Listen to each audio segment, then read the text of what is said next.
when I first started out, I had my hand on that torch and I was like, I'm not letting go. But over time, it's like, okay, well, we need to be able to give our dad space to embrace this kind of change, this transition that's happening in his life. Welcome to another edition of the NiceJob Podcast. If you like what you hear, please give this video a like and subscribe to get new content first. As always, these are just the highlights of our episode. For the full conversation, head to our podcast platforms. All right, let's see who our guest is today. Hi, my name is Jessica Bannister. I am taking over the family business, and it's not going like I thought it would.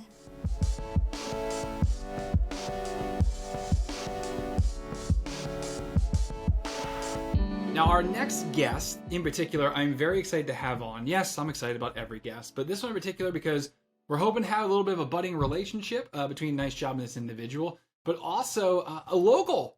She and I, while we're doing this recording, not in the same room, but very close, merely a town over, and oftentimes with the NiceJob headquarters up here in British Columbia, we're talking all over North America, but now we're keeping it close. It is Jessica Bannister, an HVAC apprentice. Jessica, thank you so much for joining us here on the NiceJob Podcast. Thanks for having me, Sean. And I was excited to bring you on, and the topic we're going to talk about, we're going to get kind of in the family and business and things like that. But first, let's dive in a little bit just to you in particular. It's not uncommon now, and it's a very good thing. We're seeing a lot more diversity across tradespeople and in the trades. But as you very well know, there's still that, oh, really? Sometimes when certain people are in certain situations. HVAC. Tell us a little bit about the journey. I know there's kind of some family influence, but just from you personally, with that influence aside, what is it about you that drew you to the trades and has you on this apprenticeship? Well, it's a little bit of a long-winded story. HVAC is my second career, so I'm into this a little bit late. I went to university, got the office job just like I was expected to. And then I had an opportunity to work with my family in the family business. I started off in the office because that's where my skills were, and honestly, that's where girls go. But I found that I was having difficulty with the jargon in my quoting and invoicing.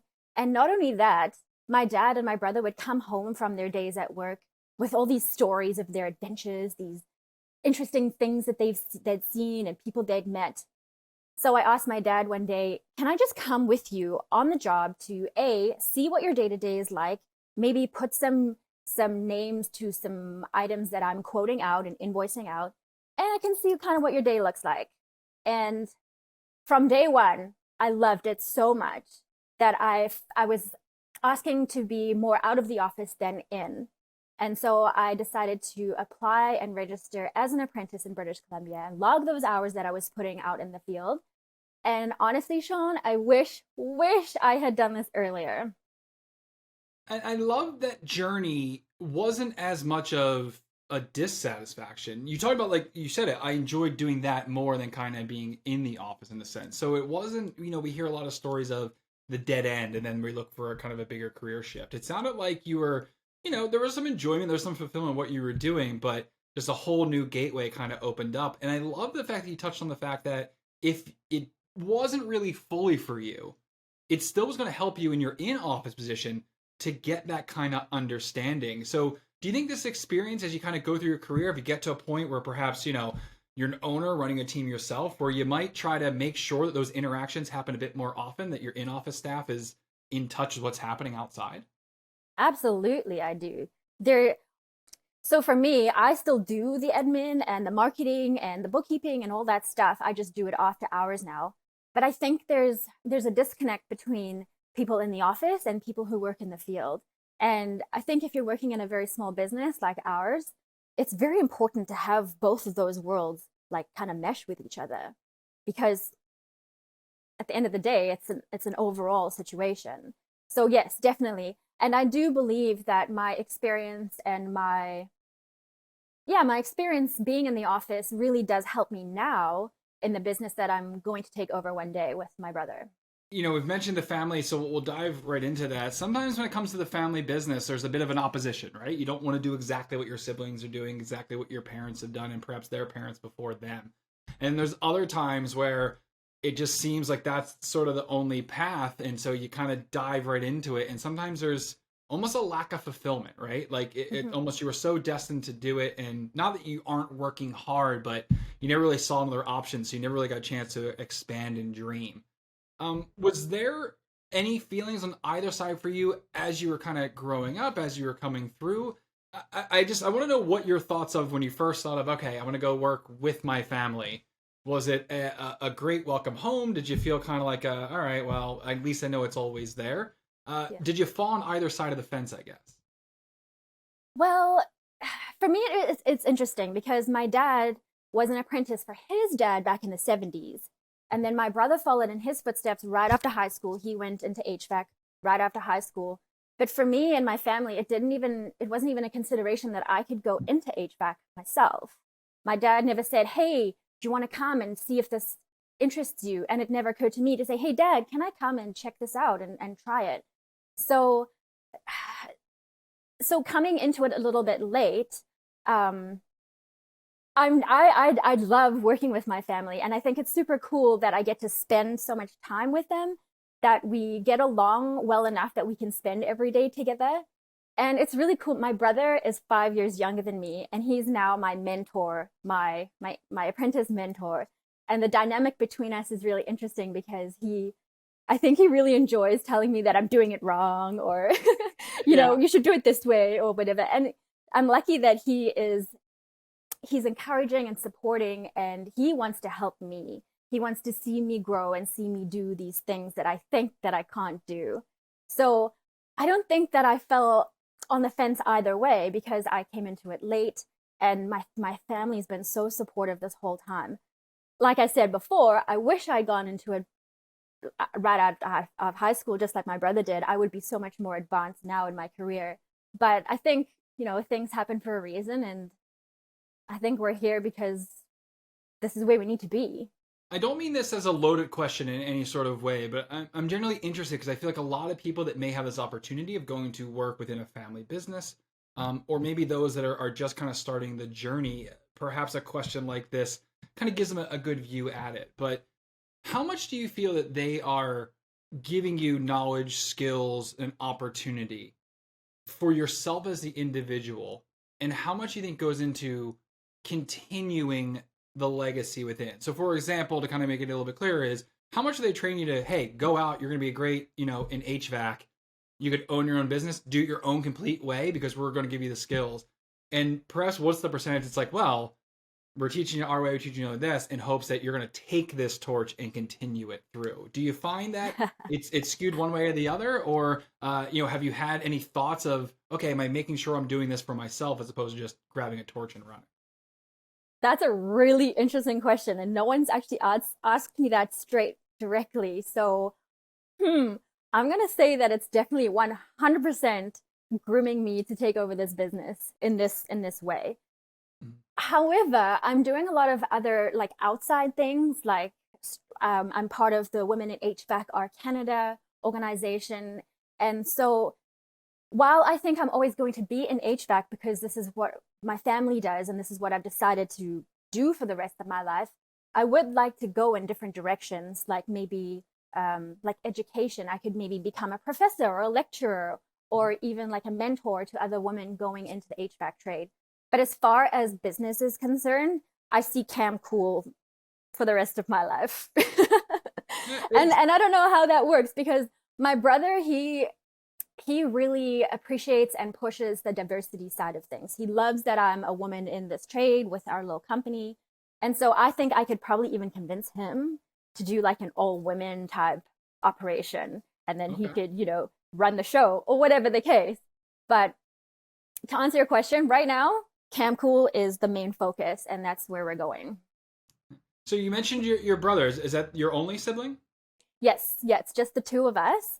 And I think we're really lucky that we get along so well and that we can work together every day. I think my parents really appreciate that too. They're still married, they're still together after 42 years. Oh Um, man. so I think it's really cool that we're just a little family unit.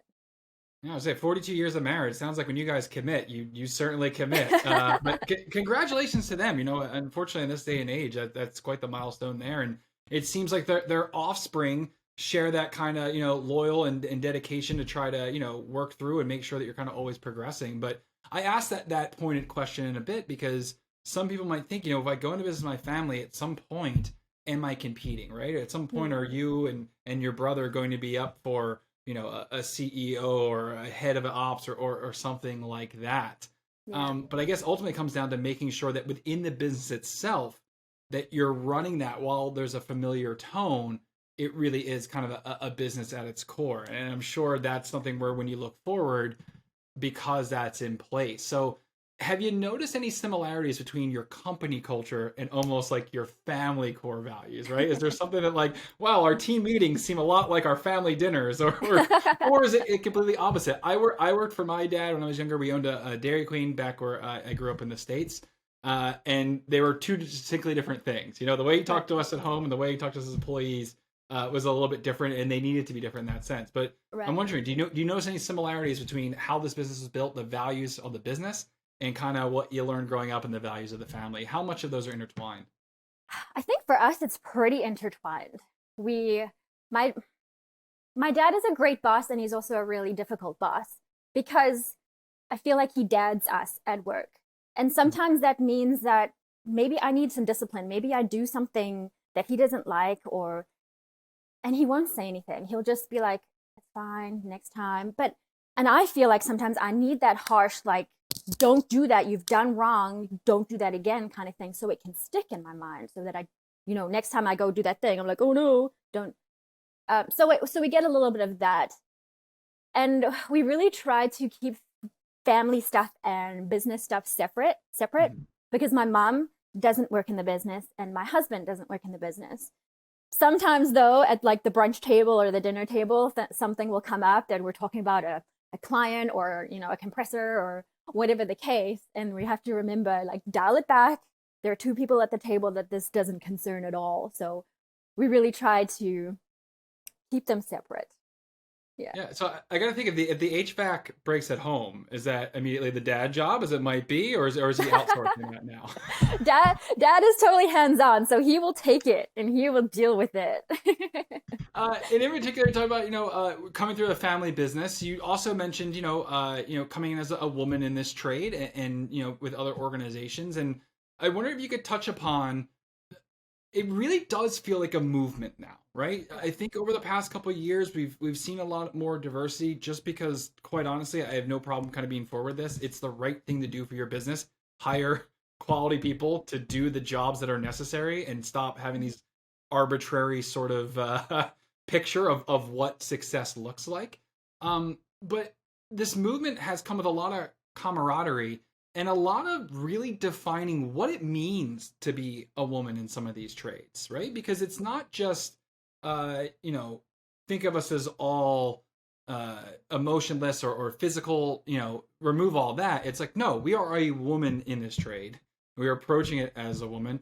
And I'd love to kind of get your almost either identification or your, what kind of message do you like to spread when talking to other women or women that might be wanting to go in the trades of what it's like to be in this profession at this moment in time?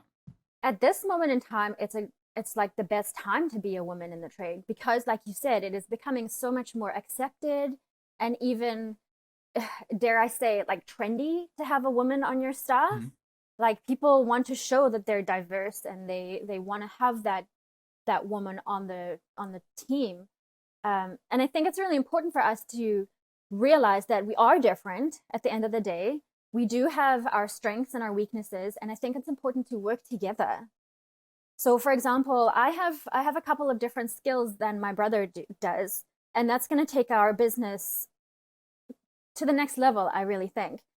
So where he has weaknesses, I can come in, attention to detail, all of the administrators kind of stuff. And then where I have weakness, like actual physical weakness, he comes along and he helps me out. And we're a team, and we know that I know I can rely on him when I need him, and he knows that he can rely on me. And I really think that we need to embrace our differences and embrace working together. Yeah, because I mean, I feel like it's always a team element, right? Because even like the solo entrepreneurs out there, ones that are maybe, one person shops right now, just getting started before they've even really expanded their team. The other people that they're relying with, whether it's suppliers or vendors or, clients in that regard, there's such a diversity in that realm that I always find it funny when people think that this type of industry needs to be this particular type of person because you solve more difficult problems the more brains you kind of get on it, right? So the Right. more different points of view. You talked about being a smaller organization now, a smaller company in that sense. What does the future look like? Do you think there's going to be, sort of some larger growth? Would you like to see that? Would you like to perhaps get in a position where you're helping really promote that growth a bit more? What Yeah. would you like to see as the future of the company right now? So my dad is 66 years old. So we've been preparing for his retirement for a couple of years now. Mhm. And between you and I don't think he's ever going to retire. And Okay. when I first started as an apprentice, I was like, all right, this is my turn. Like I'm here and I'm going to do things differently. I'm going to run the business and do all these things. And now, 3 years into it, I'm like, Dad, please don't leave us. We need your knowledge and expertise and all of your, all of those years that you've had. Um, so I think for this foreseeable future, I think we're going to continue as we are as a really small show. We like to kind of have control over it, if I may say. Yep. But when my dad finally retires and hands the reins over to my brother and I, it's going to be a partnership. I would really like to support some other families in like locally, more HVAC techs, whether they're men or women. I would like to have a small team under us so that I don't know, have some new skills as well, right? Like, Yeah. yeah, I think it's important to kind of recognize what it sounds like you are. And if I'm off base, feel free to correct me there. But you talked about your dad preparing for retirement. And as much as you kind of don't want to see him go, you need that knowledge expertise. It sounded like in the tone of your voice, you recognize that that moment will need to come in order for this to really continue on, right? Like we talk yeah, about passing the torch, it requires someone letting go yeah. and then someone grabbing and going forward. So what are there those discussions kind of happening between you and your brother or including your dad of what that letting go and what that grab looks like? Again, he may never want to retire or get back, but is there a Yeah. point where he kind of can just be that small little silo just doing the couple little things, but the gas that's really driving the engine is you and your brother? Have you had those sort of discussions? And if so, what are the type of things that are coming up? We have had those discussions. We need to have more discussions. Um, I would say it's probably because of how we were brought up. My brother and we were brought up in South Africa. We moved to Canada in the year 2000. So we've been in Canada for over 20 years. But I think the way we were brought up is we have a very high respect for our parents. And like I said in the beginning, like when I first started out, I had my hand on that torch and I was like, I'm not letting go. But over time, it's like, okay, well, we need to be able to give our dad space to embrace this kind of change, this transition that's happening in his life. We have to be careful of that, I think, because we don't want to push him out by any means. I mean, it's his blood, sweat, and tears that have gone into this business for the last 20 years. And I think it's unfair for us to like shove him out and say, our turn now. So the discussions are casual for Yeah. now, but at the same time, like my brother and I, we're getting along in our years, and I feel like we're in our prime right now, and this is when we should be taking the reins and going for it. But we also cognizant of the fact that we have all this respect for dad, and he's got to be the one to let it go. So it's a bit of a touchy subject right now. And I appreciate the time that you spent here on the show. You mentioned the socials. If people are looking to reach out, connect with you, or just see what you're up to, where should we direct them towards? Instagram is my jam, so you can find me at HVAC Jess. I post daily and on my stories multiple times a day. And I also just started a YouTube channel. It's about 2 months old now. It's called the HVAC Diaries. You could probably just search for HVAC Jess and you'll find me. Nice. Well, we'll also link those in the description below. So if you're listening on the audio only, you can find it in the show notes there. If you're watching on YouTube, it's right down there. Links to both. You can go ahead and click and follow and subscribe as well. Jessica, I appreciate the time. I love the energy and passion that you brought to this episode, and also what you're doing out there on social. It's part of the reason that we at NiceJob, we kind of took notice a bit, and we were happy to kind of, work with you a little bit and kind of welcome you into the kind of our NiceJob community in that sense. But the fact that you're able to take time out to join us on the podcast, I am forever thankful. So thank you so much. Well, thanks for having me. It's been awesome. Thanks so much for checking out the video. Remember, you can listen to the full episode of our podcast on Spotify, iTunes, Buzzsprout, or wherever you get your podcasts. Here on YouTube, I want to invite you to subscribe by clicking right there, or you can check out 2 other videos. One, our most recent podcast, and the other to learn a little bit more about NiceJob.